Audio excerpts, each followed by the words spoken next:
Principle number 3, wedding photography is not scalable, so charge as much as possible. Now, many big businesses are scalable. That's why they're big. For example, Chipotle started off with one restaurant. Now they have almost 2,000. UPS can always buy more planes and more trucks.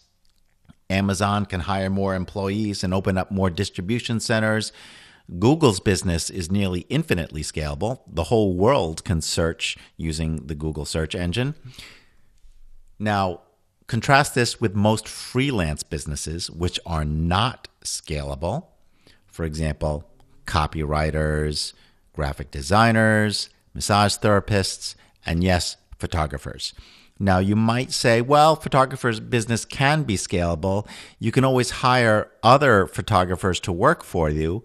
Yes, that is probably the only way you can scale a wedding photography business. You can hire a bunch of photographers to shoot weddings under your studio name, but then you're really not a photographer anymore. And for the purposes of this course, I'm going to assume that you're a sole business owner / photographer.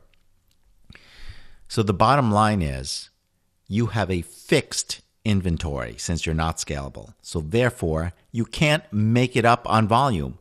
You only have a certain number of Saturdays available on the calendar in which you have to make all of your revenue.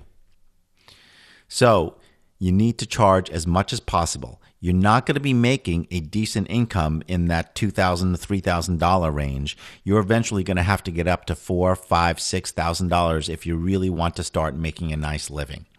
So remember principle number 3, wedding photography is not scalable, so charge as much as possible.